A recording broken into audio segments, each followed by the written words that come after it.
If you're a photographer, at some point you're going to want to start editing your photos, whether that's replacing a sky with star trails or just moving the shadows up a bit so you can see that bit extra detail. So today I'm going to walk you through my editing process. I'm going to be using Lightroom Creative Cloud. Pretty much everything I'm doing here can be applied in Lightroom Classic as well. If you're a bit iffy about giving Adobe money, which fair enough, then maybe subscribe, because I'm working on a Lightroom alternative series. Video editing Eli here. This video is long because I essentially walk you through my process, and there's a lot of trial and error, and I wanted to include that.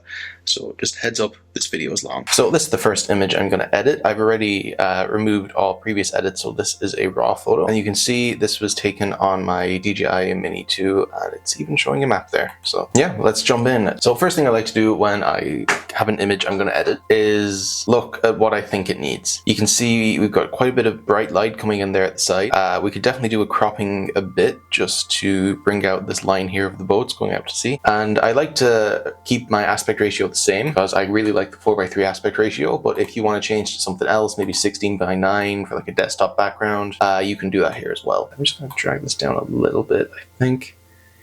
Something like that. And I like this for a few reasons. If you follow the rule of thirds, then pretty much this line here is on the upper third. We have our line going towards that, which intersects with that third, and we have something there on that third. That boat being there is not great, but I'm not here, like this image wasn't composed great anyway. So that's our crop done, so I'm just going to press enter on the keyboard, and we've cropped in. So this image here, I took with the drone in like auto mode. It's not exposed great or anything.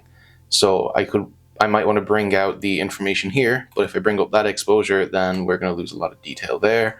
And if I want to save that detail there by bringing it down, we're losing a lot of like detail here, right? So it's a bit of a catch-22, and we can fix all that with masking later on. So what I'm going to do is I can check and bring the exposure down and see that there is information there in the sky. It's not just like a gray blob. So what I'm going to do is actually bring the exposure up and edit all of this, and then so I can see all this clearly, and then I'll focus on the sky in a bit when I get to masking.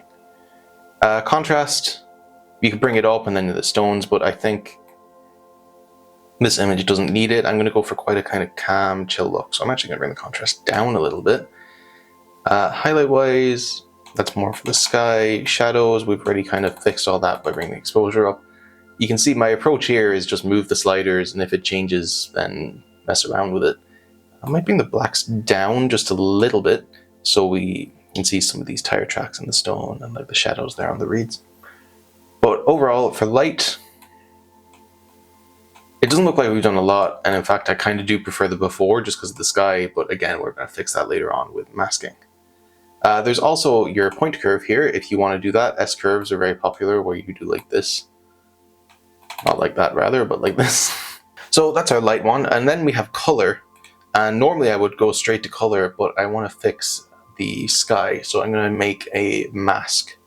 I'm going to come out of editing and go to masking. So that's it there on the side, and it brings up this little tab here. And the new versions of Lightroom from about a year ago, I want to say, it just will detect where you want. So I'm going to press sky, and it detects the sky, and I can just bring the exposure of that down a bit, and rather than over, I'm just going to go with highlights. So that's a pretty dramatic change there if you look at the values on the sliders. But you can see I'm not over, I'm not cranking it a whole lot. And I'm quite happy with that mask for now, so I'm going to go back to editing and go to the color. Temperature in Lightroom is let's think of it as your white balance in your camera, right? But it really does give a different feel. So if I move that slightly there, that's a bit too much, but that feels colder, right? If that was in a film, you'd think it was wintertime. Or I can bring it there and you get a bit of a warmer tone, like go full Breaking Bad in Mexico. But for the moment, I'm kind of happy with where it is, maybe a bit warmer. And here we have tint, and what that's there for is to remove like green glare from fluorescence. You can use it just to bring out a bit more green in the image or a bit of purple, but I'd prefer to do that with color grading, so I'm not going to touch the tint for now. Vibrance and saturation do very similar things. Saturation will just boost your overall colors, and vibrance will only really do it for the shadows.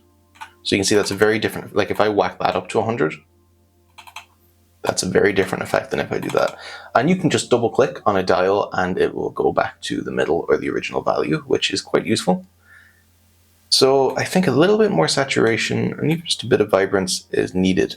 I find the RAWs from the DJI Mini 2 are they're very raw looking RAWs, right? Like if I even just go back, it's quite dull, the RAW files. So that is just the very basics of the color section. Now we get to color mixing, which is probably my favorite bit of Lightroom. And what I'll show you very quick is if I go to green here, I can make it so all my greens go to kind of a bluey color or more of a yellow.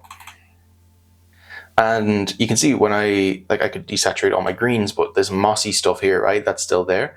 That's because Lightroom's reading that as yellow because I took this on quite an autumnal time of year. So I'm going to go to my yellow slider and I'm going to change the hue to make all the yellow more green. And you can see instantly that kind of makes the grass and everything look a bit more full of life, right? But it's a little bit oversaturated. So I'm just going to bring that back a little bit, probably the same with the actual green.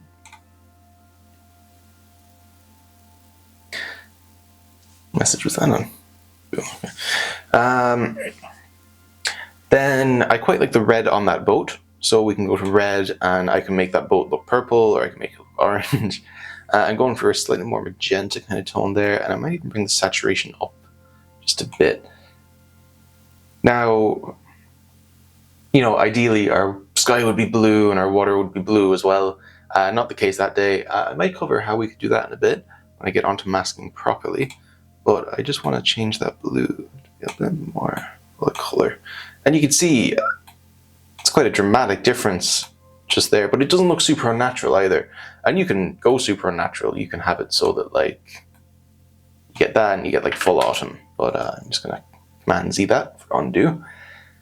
And yeah, if you have a color and you're not sure, like if I go to that there, let's say I'm not too sure what color that actually is on these sliders, is it orange, is it red?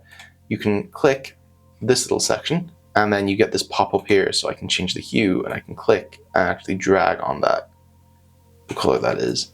So you can do that with the hue, the saturation, or the luminance as well. The luminance is just your kind of like overall brightness for that color. So it's out of that mode. So you can see with green, let's say if I want it more, or yellow, which is our green, I can bring it all the way down, bring it all the way up. If you bring the luminance down, it will make the colors appear more saturated. So that might be something you want to do if, I don't know. So that's the color mixing section. Again, that's my favorite section in Lightroom because you can just see the difference we've done on this image. We've made it look from a dreary autumn day to a slightly less dreary autumn day just with the colors. We have color grading as well. So anyone that's worked with video will understand this pretty well. But think of your image, if you look at your histogram, think of that as being shadows, midtones, and then highlights. And what we can do is apply like a color filter to each of those sections. So what's really popular at the moment is to have blue shadows and orange highlights. And you can just double click on them, they go back to normal. I typically don't use this if I use the color mixing, or I use this if I want a specific look. So with that sky being kind of overexposed and a bit dull, you might find if you add a bit of blue to the highlights, you get more of a bluish look in your sky. And it's not super unnatural looking. Like, yeah, you can go to green or you can make your sky look like that. And you can get like fake sunset kind of things. Actually, it's quite cool. But what I'm probably going to do is just ever so slightly a bit of a blue highlight. And you can see that's kind of subtle, but it does blue it up a bit. Now we have effects. And I feel like people don't realize these sliders can go backwards. Texture will just kind of bring out the texture in your scene. You can see even the little ripples on the water get super amplified if I bring that up, and if I bring it down, you get a weird, to me that looks like early AI art, where it'll all be very smooth and whatever. But I might bring that up a tiny bit just to bring out the gravel and the stuff on the water. Clarity will boost the contrast on small areas so you can really see it there. and it gives it kind of like a HDR filter kind of look. Bring it up a tiny bit. You can bring that down as well and you get more of a smooth look. So if you combine that with like smoothing out texture, you get a weird kind of effect that could be cool for like some abstract stuff, but I don't think that's the look I want to go for today. Dehaze will dehaze. You can see it does a very good job on the sky, and even there kind of moodifies everything. But what I'm going to do is I'll apply a bit of it. But I like to use dehaze with a mask specifically. So that's the effects tab, and you can see if I remove what I did there. Detail is just your sharpening and your noise reduction. I don't think this image is super noisy, and I don't think it needs much sharpening, but if you did, you could turn that up, you could turn that down. Optics is for if your lens is, let's say, prone to chromatic aberration, which is, you find that a lot with telephoto lenses, which is like a purple or blue outline. You can remove that there. So you can even add distortion or whatever there. Don't think that needs that. Or you can kind of almost like keystone the image, right? So really cool for, really useful for architecture photography, or if you're shooting at a weird angle and you don't realize until you get home. Now, let's move on to the healing tool. And there's not a whole lot here. I want to remove maybe this pole in the water. So you can have a bunch of different options here for like spot healing, cloning. That's the eye. Red eye. Oh, okay, that makes sense. I only really use this for removing stuff like this pole. If there was like a big thing I wanted to remove, I'd probably bring it into Photoshop and then do it that way. So I'm going to use the healing brush, and then I can use the scroll wheel on my mouse to change the size. And all I'm going to do is paint over that. And it did a pretty good job. Like I wouldn't even know something was there. So very useful if there are like fence posts or street lamps or something like that and you want to get rid of them. You could probably even get rid of these buckets there as well. There we go. So now the buckets are gone, and you can see if I turn off healing, like you can see what I removed and where it is. So quite powerful, and yeah, but then again, if you want to do like, you know, if there's like a big long fence and you want to get rid of that, Photoshop's your best bet. So we already did the mask on the sky, and you can get quite detailed with the masking. So what I'll do is I'll keep editing this mask, and we can do pretty much any effect, any adjustments we made to the overall image you can do to a mask. So let's say I want to make that sky appear really blue. We could either use the white balance slider there, or we can go to colorize, and this will apply like a light color grade to our whole image. So I can do that there, and that looks kind of natural-ish. Not so much there, so I'm inclined to just not do that. But we can dehaze our sky as well. Make it really moody looking, which I kind of like, but if you zoom in there, we have almost like a little halo where the mask isn't super accurate. Just bring that back a tad, but you can still see the difference that has on our sky. We have a little bit of like brightness there, I guess. So what I'm going to do is create a new mask. So I'm going to come here and I'm going to use the brush tool, and I'm just going to draw where I think it's a little bit too bright. And I'm going to feather that a bit. So what that feathering does is it, rather than being a hard line, it kind of gradients out of it. And I'm just going to bring the exposure down a little bit, and that seems a little too extreme. Actually, I'm wondering if I can just bring down the highlights. Yeah, I think that it's very subtle, but I think that kind of fixes the issue I was on about. So that's this image edited. So let's try a different one, and maybe I'll go into more detail on masking. So this image is like it was a bright sunny day, lots of wet water reflecting light at the camera, big clouds. Realistically, this image is overexposed. I probably should have bracketed. But we'll give it our best shot at editing. So let's jump in. Crop-wise, I don't think it needs a whole lot. Oops. It's not composed brilliantly. I'd be inclined to maybe just either put more focus on the clouds or the sand, but that's you know, if you take a bad image, there's a saying in music that like, I don't want to get, I'm not monetized, but I don't want to get demonetized. So it's like bad in, bad out, right? This is a bad image for all intents and purposes. I shouldn't be trying to fix this with editing, but we're going to give it a go. So here we have profile, and what I'm going to do is I'm actually just going to speed through this and maybe talk through my process for a few things. So first thing I'm going to do is go to light, and I want to bring the exposure down, but I want to see, cool, there's not much detail lost. So if I bring the exposure down, there's a bit of stuff there. You can see where we've got these like gray bits.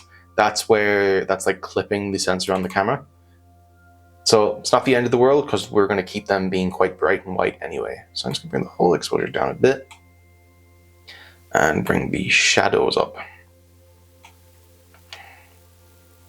I think this is going to be quite a heavy edit with a lot of masking. I'm going to bring the blacks up a bit while I leave them as is, and maybe bring them, no. So I'm actually not going to do anything else with tabs in Lightroom, and I'm going to jump straight into masking to try and fix this image. So this is a good opportunity to try out a bunch of different masks. So here we have the range masks, and we can use either the color range or the luminance range. There's depth range as well, but I believe, yeah, portrait mode on a mobile device. So we're going to use the color range, and I'm going to click on the sand here, and you can see I have a refine option. So what I'm inclined to do is actually go pretty hard, and you can see we've got some stuff captured in the clouds, some stuff captured in the water. That's not going to be an issue because I'm going to show you now. We can then click subtract, and we can create another mask that's going to take away from our previous mask. So I'm just going to use a linear gradient to fix most of that, and then I'm going to use the brush just to get rid of where it's on the water. And I don't want to be too perfect. Like, I could be super perfect, but I could also like zoom into each pixel and make sure it's not selected. Cool. So now we have selected our sand. So I can bring down the exposure for just the sand, bring it up. Again, and it wasn't captured great. So what I'm thinking for this image is to give it a proper like color, super colorful hyper edit, right? Almost like it's taken with the GoPro. So I don't really know if I can do a whole lot here with the exposure for that particular bit. So I'm gonna actually leave the color, I'm gonna leave the light section and jump straight into color, and I'm gonna make this warmer. And you can see that looks a bit more like sand now. And I find you can use this hue adjustment to kind of pretty much change everything, but I find sand always looks a bit better if you make it look a little bit more red.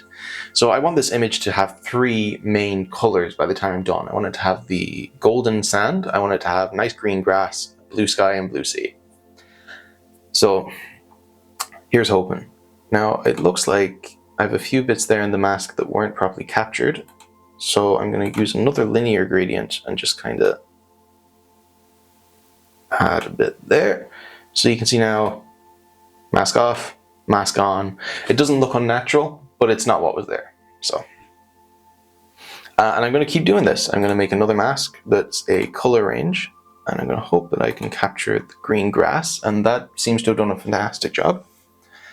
And there's a few ways you can do this now. You can go to colorize, or you can actually just use the tint and bring up the green. It seems like quite a lot. So just messing around here. I do kind of like when you make the greens a bit more tealy, but I think that is kind of, that's pretty good. And then for our light, I might just bring the exposure up a little bit on that. So now our grass is quite obvious. Color range for the blue sky and blue sea. Okay. Color range, we'll try the blue sea, and it's kind of got it. And what I'm going to do again here is detract from that with a linear gradient. And I'm kind of lucky here in that it is nearly a straight line from like this to this to this. It's quite straight. And I just want to also remove any of the sand. So I'm actually going to remove color range and then click that. So now you can see if I bring the exposure all the way up, we're pretty much just selecting the blue parts of the sea. So now that I have that, I'm just going to go to temp and just bring out the blue. And that looks a bit too blue for my liking. So I'm going to use this to try and give myself more teal. And you can see we've got an issue there where it's like almost banding. So I'm just going to bring down the saturation of this a bit. Just going to mess with these. Maybe not the hue.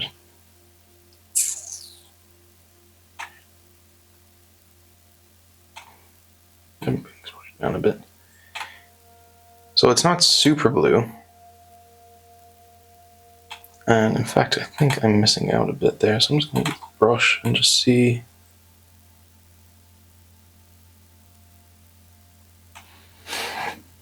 So that's not perfect, but it's making the most of what this image is. And now I'm just going to do the same thing for the blue in the sky. In fact, for the sky, I'm actually just, I'm gonna delete, oh, not delete all mask, delete mask 4. I'm gonna make a new mask that's the sky. And that's done a pretty good job at selecting the sky. I don't think we really need to dehaze it. Maybe bring exposure down a bit. We get quite a moody look. I like a moody sky. And you can make that even more enhanced by messing with the contrast and stuff. And I'm just gonna, bit of blue, up the saturation, almost quite a bit actually. You can see this is a very intense edit. And I'm just going to use the hue to make it slightly more of a teal color on the sky. And I think that's as good as I'm going to get this image. But you can see if we compare it to the original, that's quite a difference. And it doesn't look super unnatural, right? It looks like you've taken it with an iPhone or a GoPro or whatever. It's not a super intense heavy edit. I mean, it is a super intense heavy edit, but it doesn't look unnatural. Like if we go to the original to this, I'm quite happy with what I was able to do there. I could probably spend a bit longer and touch it all up, but I think that's a decent edit for now. So I'm going to cut this here. It's a very long video. If the idea of the Lightroom Alternative series interests you, then let me know. That's something I've kind of been toying around with for a while. And if you like this video, give it a like. Do you think I edited these photos well? Do you think you'd have done stuff differently? Let me know, and cheers.